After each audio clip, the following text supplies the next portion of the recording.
I'm Daryl Gibson. I was married to Sheila, who I thought was amazing. We had what I believed were 24 blissful years together, but it turns out only the first 21 were truly happy. Then out of the blue, Sheila decided to end things. Apparently, she had been seeing this guy named Jeff Woods for the last 3 years.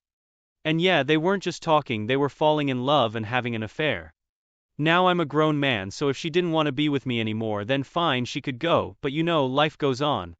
The real pain set in when I discovered that my 3 kids, Jason, Michael, and Kimberly, knew about the whole thing all along.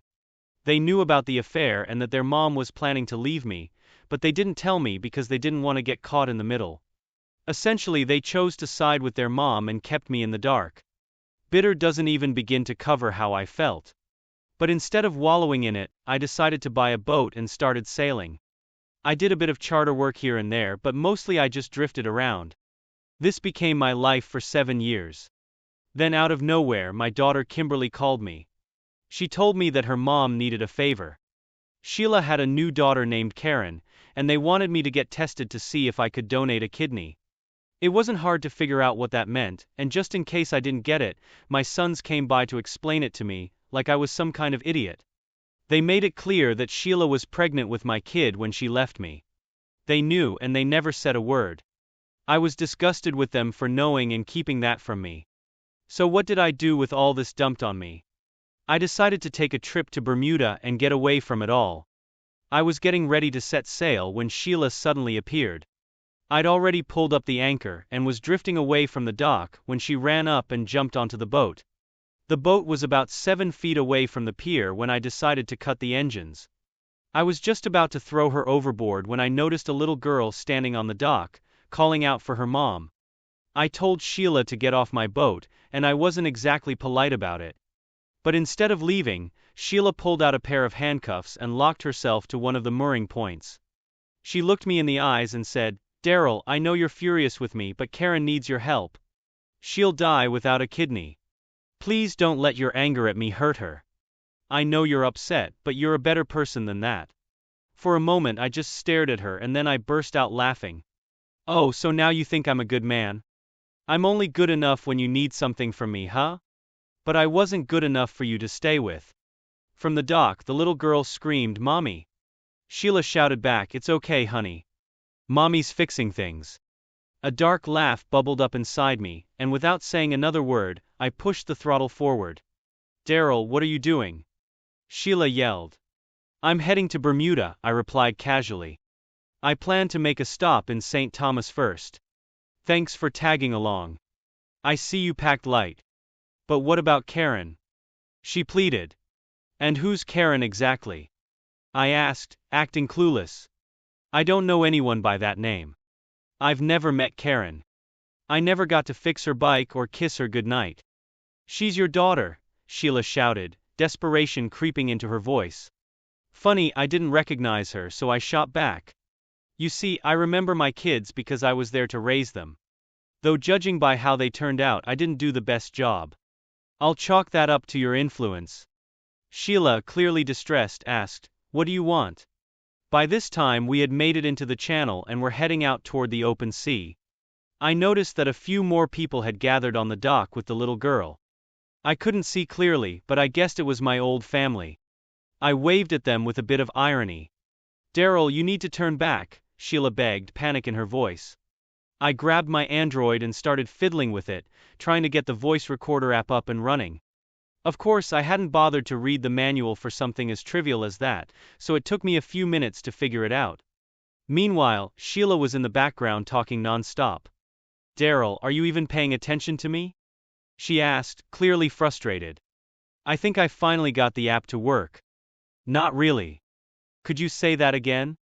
I replied, more out of habit than actual interest. "Daryl, we need to talk about saving Karen's life. Didn't you see how she barely made it to the end of the pier?" Sheila pleaded. "Sheila, unlock yourself and get off my boat," I said, though by now we were nearly 2 miles away from the dock.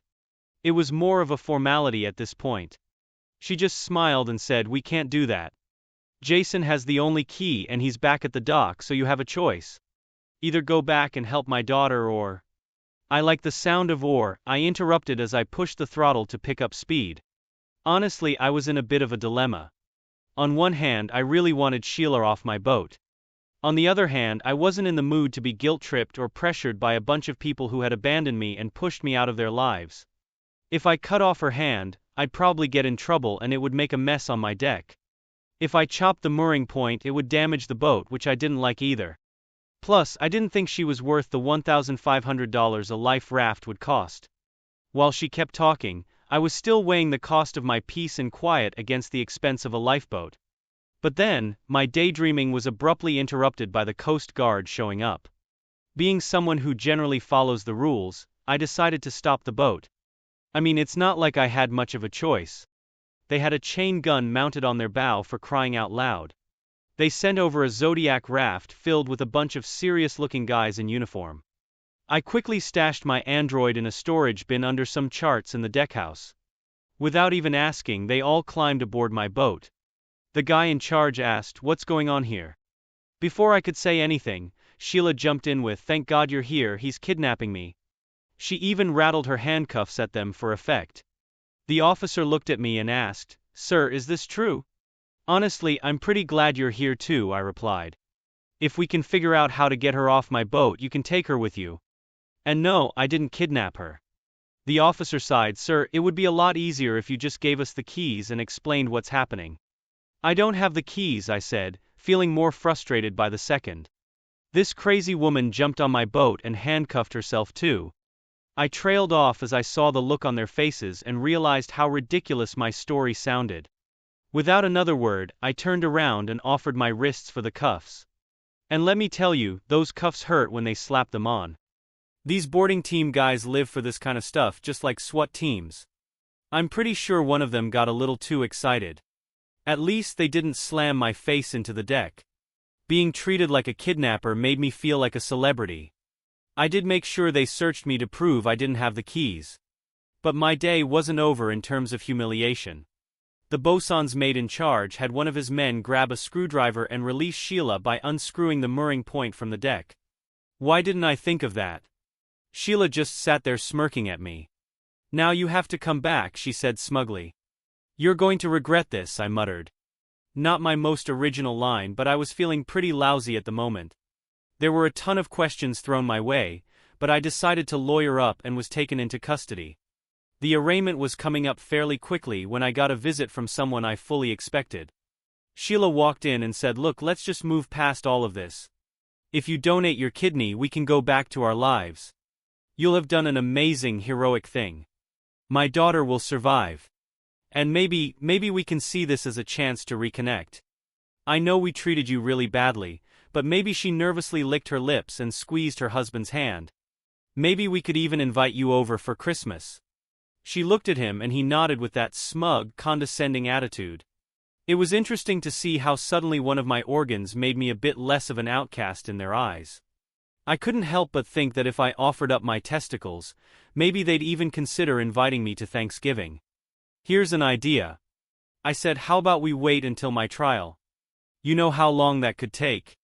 No judge is going to force me to give up a kidney while I'm in jail. Enjoy your night.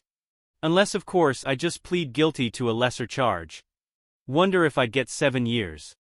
Their faces turned pale as I got up to leave, and they started pounding on the glass partition, desperate for me to reconsider. Oddly enough, I had a lawyer in no time. "Hello, Mr. Gibson. I'm Matthew Hughes and I'll be representing you." "Oh, so are you a public defender?" I was a bit suspicious. No, he replied. "Mr. and Mrs. Woods are covering my fees." "Right, but are you my lawyer or theirs?" "Well, that's a bit of a complicated issue," he said, trying to sound diplomatic. "Not really," I shot back. "If you're my lawyer, I want a notarized letter confirming that you represent me. Also, I'm not agreeing to your representation unless those two idiots prepay you a hefty retainer. I don't want to end up with you quitting halfway through because they decided not to foot the bill anymore." He thought it over for just a moment. "That works. It's a tricky situation they've put me in, but this might clear up the ethical concerns." I couldn't help but think that the promise of a big retainer played just as much a role in his decision as his ethics did. Maybe I'm being too cynical, but it crossed my mind. You'll have the paperwork by tomorrow, he said. The night before I was set to be released on bail, and no, I didn't have to pay a single cent. I found myself in my cell reflecting deeply on who I was and the kind of person I wanted to become. Was I the type of person who could just walk away while someone was in desperate need? I didn't like to think so. But when it came to my family, well, my ex-family, the anger I felt seemed to overshadow any sense of morality. Sheila was right about that. At the same time, it was clear that my family was the kind to abandon someone. When I was the one struggling, they all turned their backs on me. I mean, I wasn't literally drowning, but emotionally I was struggling to keep my head above water. Despite everything, I knew I could still find some happiness. I just hadn't managed to do so yet, and I recognized that this was a weakness in my character. They would keep pressing me to do the right thing, and I didn't have a solid defense. Was a relatively simple medical procedure worth my daughter's life? I quickly corrected myself. No, not my daughter.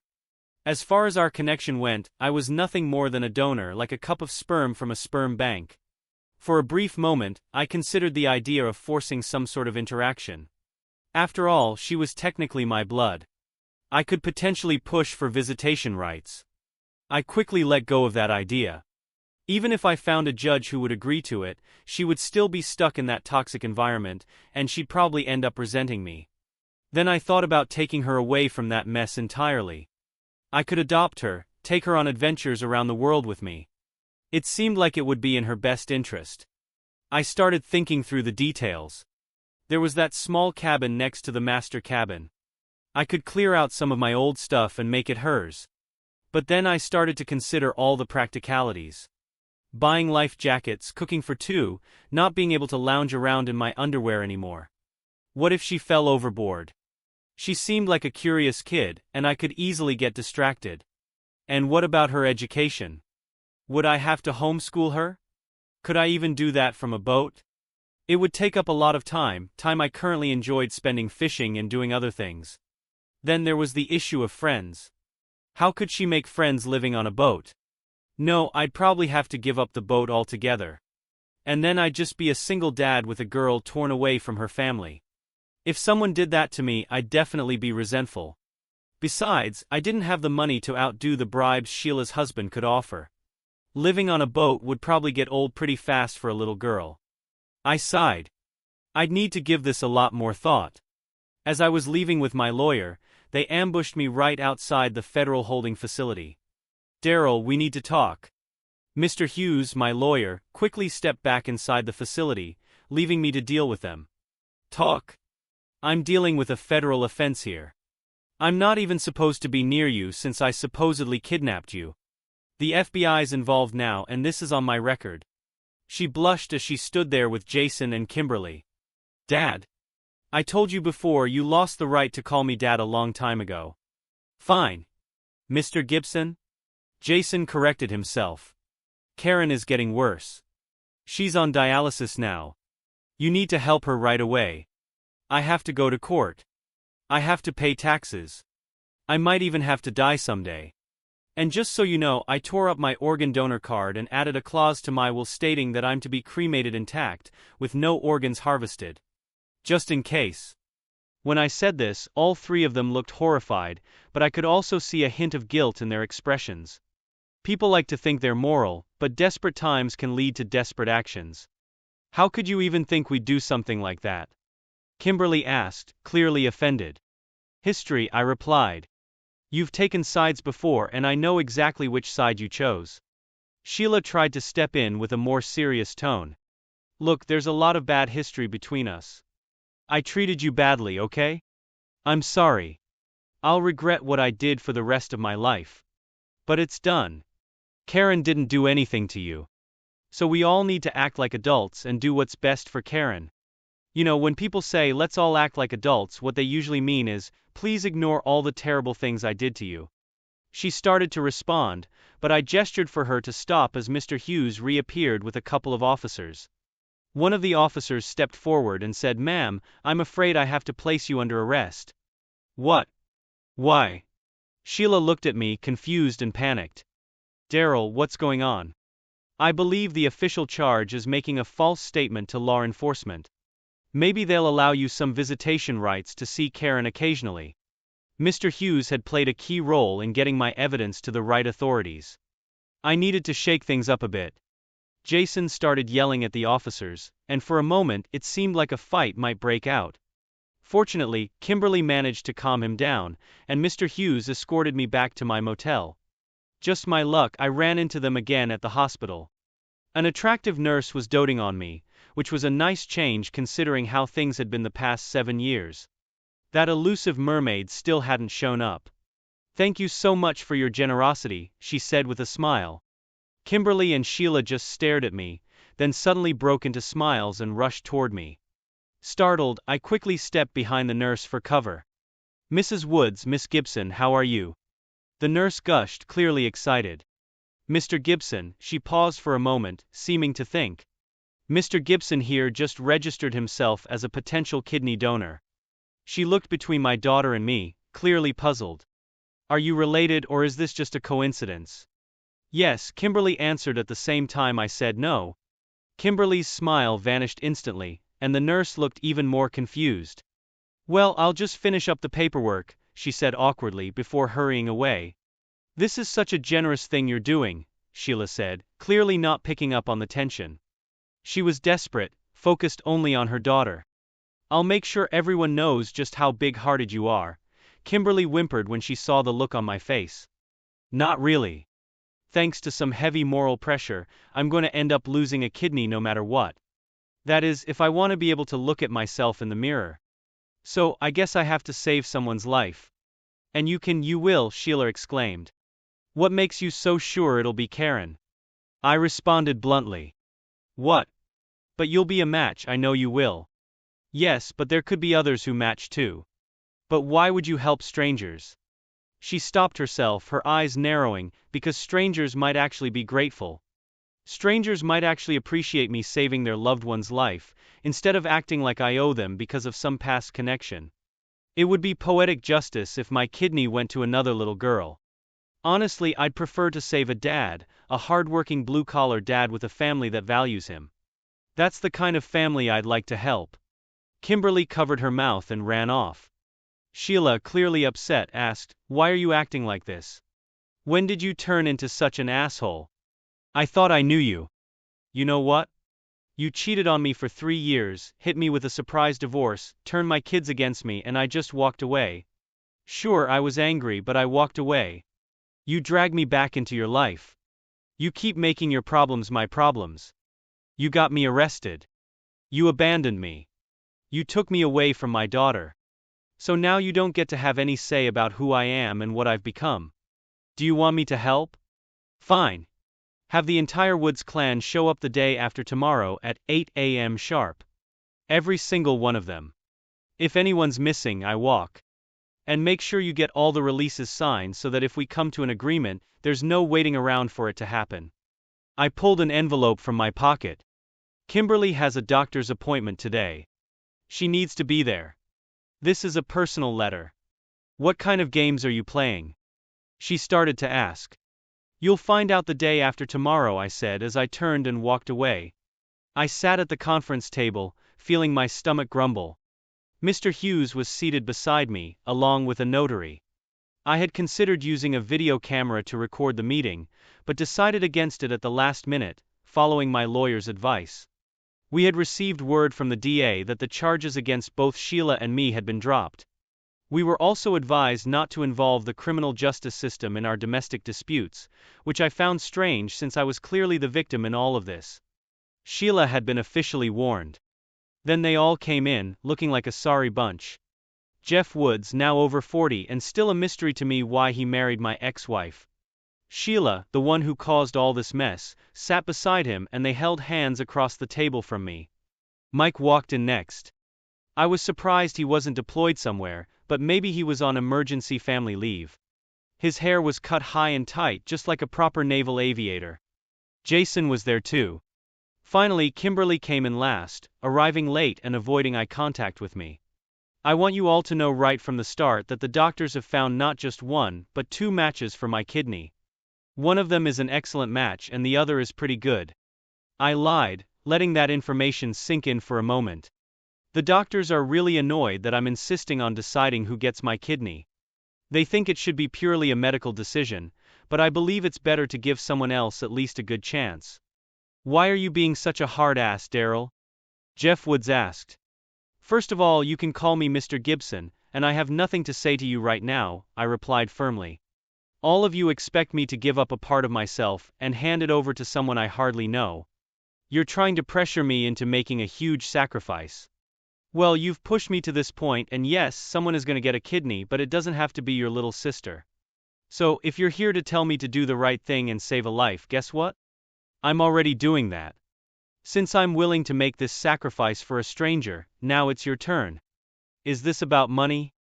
Woods asked. Money? Just be quiet and let the former family talk. I couldn't believe this guy. First off, I want a divorce. When I saw their shocked expressions, I held up my hand to stop them. I don't mean from her, I said, gesturing towards Sheila. I mean from the three of you. What do you mean by divorce? Mike asked, confused. Even though there's no legal way to do this, you've all been huge disappointments to me.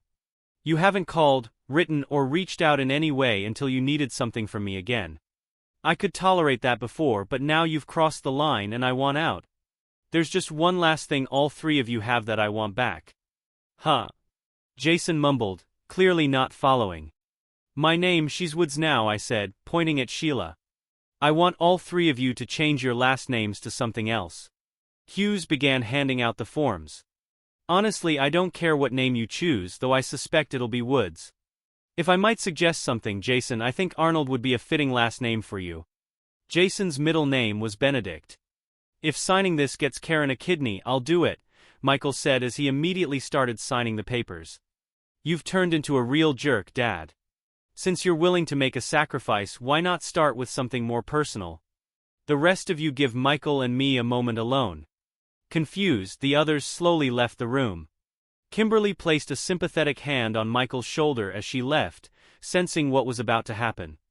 Michael, however, looked puzzled. Once they were all gone, he turned to me with a glare. You always taught me to do the right thing. I guess those were just empty words to you. Given how poorly you seem to have learned those lessons, I must have been a lousy teacher. People get divorced. It happens.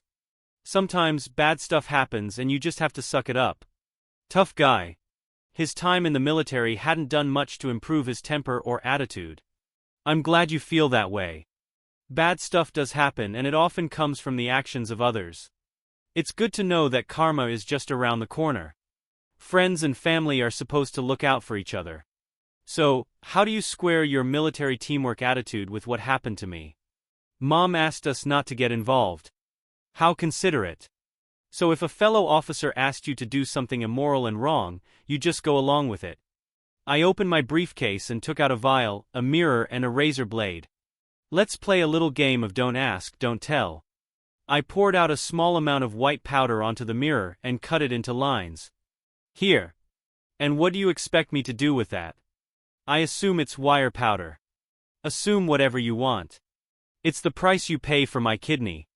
He flipped the mirror over, scattering the powder across the polished surface. Screw you. I'm not doing it. I don't believe you'd actually let her die. You'd be surprised at what I'm capable of these days, I replied calmly. The guilt is on you. See, I'm going to save a life. But you're the one choosing not to help your sister, which is your decision to make. Honestly, it doesn't shock me. Knowing how much family loyalty means to you. She's not wealthy and she can't offer you anything in return. He looked like he was ready to jump across the table at me. Screw you. I love my sister. But I'm not ruining my career when I don't have to. Do you have any idea how hard I work to go from the ranks to flight officer? Yes. About a third of the time I spent trying to keep a family and marriage together. Go ahead. Cry me a river, tough guy. Just give her the kidney.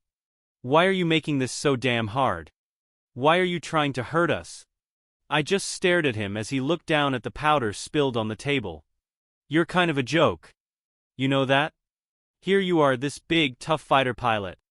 Have you ever really thought about what that means? It means you're supposed to get in that jet and put your life on the line for a bunch of people back home that you don't even know. You're supposed to be willing to die whenever others need you to. No, I don't think that part of the job ever crossed your mind. You think it's just about taking out the bad guys. Because you can't even risk a sacrifice for someone you actually know. I guess it's all about the uniform and picking up girls, having people tell you how great you are. Screw you. Mom was right to leave you. Maybe, maybe not. But me, I'm going to save a life. You, Mr. Big Bad Fighter Pilot, now you get to make the tough call. You might have thought it would be something like shooting down an airliner or starting a war. Nope. Your real challenge is deciding whether a little girl lives or dies when you have the power to do something about it. No cheering crowds, no fellow officers patting you on the back or feeling sorry for you. Just a simple act for someone other than yourself, you selfish jerk. But the family will know. They'll know you had a choice and chose to back out. Because you care more about your fancy uniform than your sister. Tell me, when she was little, just 2 years old and learning to talk, what did she call you? I saw the crack in his resolve. Mickey, she called me Mickey. Hand me your damn poison. I'll do it. He motioned toward the half-empty vial. No, I replied, giving him the coldest stare I could. Now you can lick it off the table. Jason walked in alone, just as I'd asked, with a cautious expression. He had seen Michael after he left. Sit down, I instructed. You know, you're the biggest disappointment to me. You had a wife and kids when you did this to me. You should have known better if you really loved them. I paused. You do love them, don't you? I didn't want to assume. Yes, he spat out. So, you have some idea of how I felt. Or at least you should. Dad, he corrected himself quickly under my glare. Mr. Gibson, Mom was unhappy. She'd been unhappy for years. I placed the envelope on the table and slid it back and forth between my hands, watching his eyes track its movement. So, were those the years she was sneaking around with Jeff Woods behind my back? Or was it even earlier than that? Did she ever let me know she was unhappy? Sure, I noticed she seemed off for a few months. But she never said a word. Wouldn't you want Pamela to tell you if she was unhappy? Or if she didn't have the courage? Wouldn't you hope your kids might give you a heads up before you got blindsided? If your wife was seeing someone while you were away, wouldn't you want your son to clue you in? What do you want from me? An apology? I already said I was sorry. I'm still sorry. Yeah, you're sorry, but an apology is just words. I flicked the envelope with my finger, sending it spinning across the table. It caught a bit of air as it hit a stray breeze and landed in front of him. That's what I want from you. He opened the envelope cautiously. Inside was a keycard with the quality and logo on it. What's this? It's for a hotel room. Room 341. Inside there's a nice, attractive young lady, disease-free, who's interested in meeting you. In fact, I think you should get to know her in the biblical sense. Actually, I'm insisting on it. And what's the point of this? Why are you playing these ridiculous games instead of just helping the very people who betrayed me? Let me tell you a story. There was once a young man, married, mind you, who held his father's marriage in his hands. It wasn't a perfect marriage, but it was one the father deeply valued. Like most marriages, it needed work and care. We both know how well that young man handled that responsibility. Now karma has come around, and it's my turn to have control over your marriage. If you really love your sister, you'll do whatever it takes to save her life. Even if I'm a complete jerk and decide to send the video, he flinched at that. To Pamela, you might still be able to fix things. You could explain how I forced you into a situation with an incredibly attractive woman. That might not end your marriage, especially if it's built on trust and honesty. Does she trust you? Does she take your words seriously? You might be able to patch things up, but it'll never be the same. Just like I'm not the same. You should enjoy it though. Think of it as a belated birthday present. A thought crossed my mind at the last moment. Oh, hand over your cell phone. You see, I only rented. Is rented the right term? No, hired. Yes, I only hired her for 3 hours. And to give you a little extra motivation, since the charges against me have been dropped, I've got my boat back. So how much do you value your sister's life? I leaned back and let the cursing begin. After he started to calm down, I glanced at my watch. You've got 2 hours and 25 minutes left. Send in Kimberly, and don't forget to leave your cell phone. Kimberly walked in, looking like a beaten dog. Dad, Mr. Gibson, I'm sorry. I'm so sorry. I never really put myself in your shoes. You were always the strong one. The one who disciplined us and took the hard hits. She almost choked on her words. In stride. We thought you'd get over it quickly, and you seemed to. Then you started yelling and disappeared, and I just assumed you hated us. You got that last part right, I replied. She flinched. But I didn't think it would hurt you. Not like that. It did, and it still does. Do you know what the worst part of this whole situation is for me? She shook her head. It's that you came back. Not because you were sorry, not because you missed me, not because you realized you were wrong, but because you had to. She sat there, staring down at her hands. Is that why you scheduled the doctor's appointment for me to get an Escher implant? Escher was a permanent sterilization procedure. It involved placing 2 plugs in the fallopian tubes, causing scarring that prevented eggs from reaching the uterus.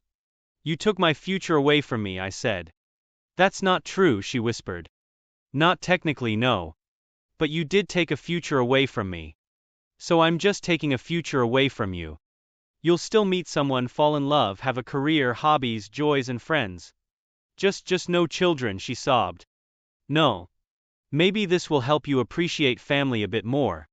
Maybe Karen can be your surrogate daughter. She sat there quietly, still avoiding eye contact and staring at her hands. So that's what this is all about. Sacrifice. When the doctor explained the procedure, I felt numb. She told me I had to wait 3 days to be sure I was serious about it.